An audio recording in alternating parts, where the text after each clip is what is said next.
In the summer of 1975, Clara Moss appeared to have the perfect life. She lived in a quiet town, shared a modest home with her husband, and maintained the image of a devoted wife. But behind closed doors, that image was beginning to crack.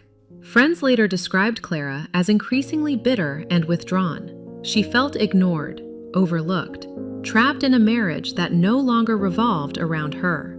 Then came the discovery that changed everything. Her husband was having an affair. For Clara, the betrayal wasn't something she could forgive. It was something she intended to punish.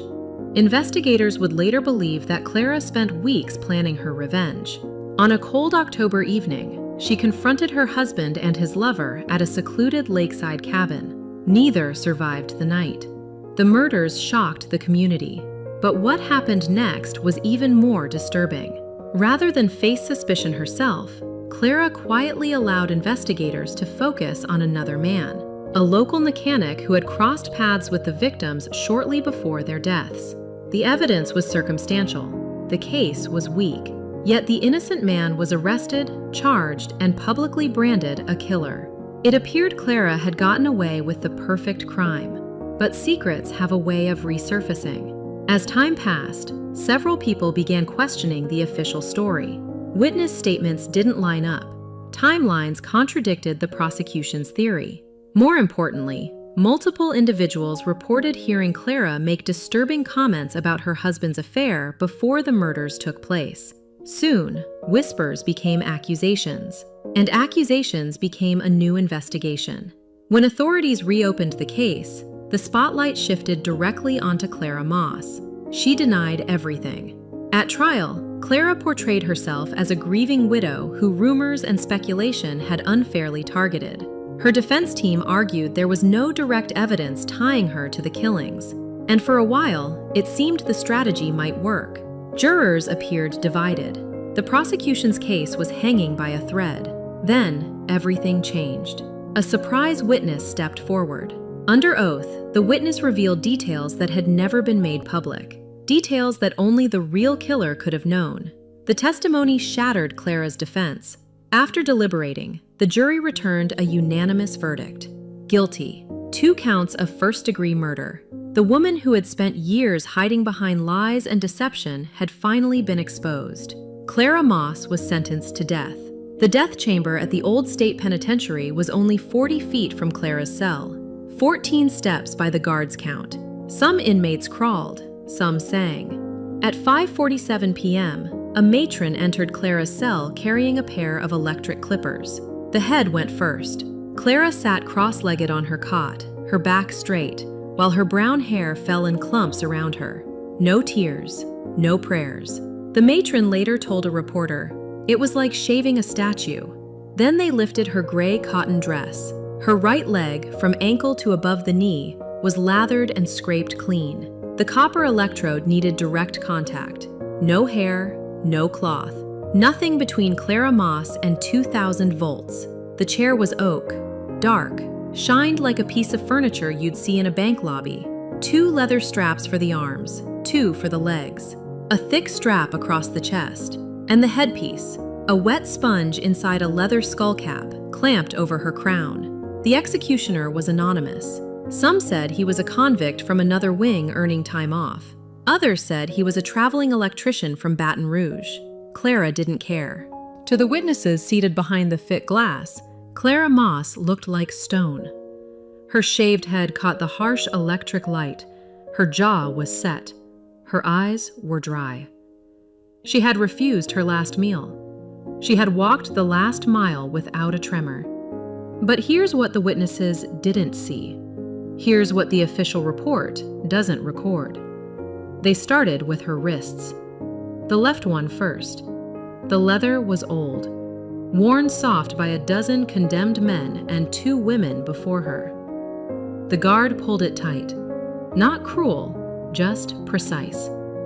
The buckle cinched with a click that echoed in the bare chamber. Clara's left hand was still, but inside her chest, something cracked. "You can still pull away," a voice whispered. "You can still scream. You can still make them stop." She didn't. She wouldn't. She had promised herself that much in the 3 years she'd spent staring at her cell ceiling. The right wrist came next. The guard pulled the strap harder this time. Clara felt the leather bite into the thin skin over her pulse.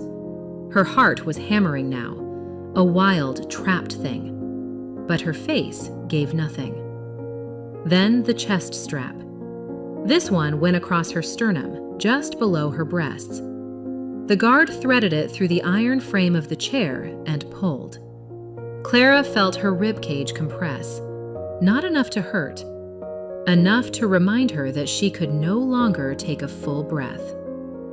Clara's right leg was already bare, shaved clean that afternoon. The executioner pressed the electrode against her calf, just below the knee. It was cold, shockingly cold, like someone had pressed a piece of winter against her skin. Between the electrode and her flesh, he placed a wet sponge, fresh water, dripping. Clara heard the drip before she felt it. The water ran down her calf, slow as a tear, into her sock. She shivered. Just once. Just a flicker. This was the part she had dreaded for 3 years. Not the pain, not the death, the closeness of it. The executioner lifted the headpiece. It was a leather cap, shaped like a skull, lined with copper mesh. Inside it, another wet sponge, freshly soaked. He lowered it over her shaved crown. The sponge pressed against her scalp. Cold water immediately began to run down her forehead, into her eyebrows, over her closed eyelids. The sponge had been used before, maybe a dozen times. It had been soaked in buckets between executions, wrung out, reused. But it still held something older than water. Sweat, maybe. Tears. The last secretions of the women and men who had sat in this same chair before her. The executioner wasn't finished. From the table beside him, he lifted a second piece of leather, a black mask cut with holes for the eyes and nose, meant to spare the witnesses the sight of a face contorted by electricity.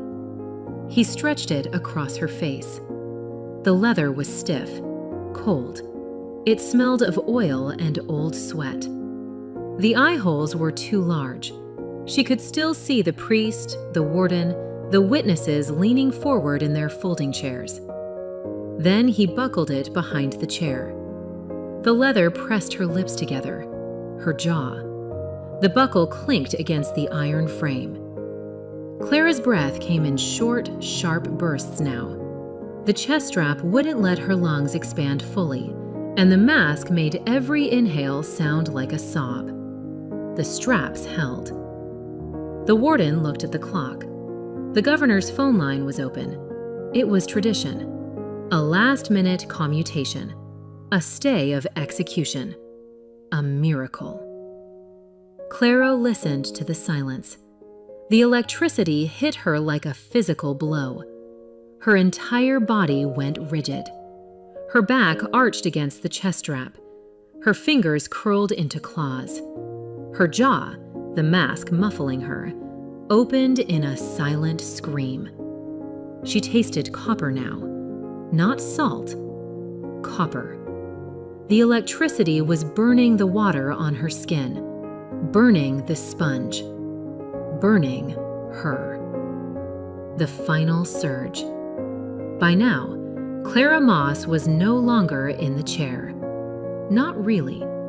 She was floating somewhere above it, watching a stranger's body jerk and smoke and fall still. Is that me? She wondered. The electricity found her heart. It squeezed it once, twice, then stopped it. The doctor stepped forward. He placed 2 fingers on her neck, the left side where the electrode wasn't. He waited. Nothing. Time of death, he said, 6:01 p.m. Later, The men behind the glass would say Clara Moss died hard. They would say she didn't cry out. They would say she stared straight ahead until the end. They were wrong about the staring.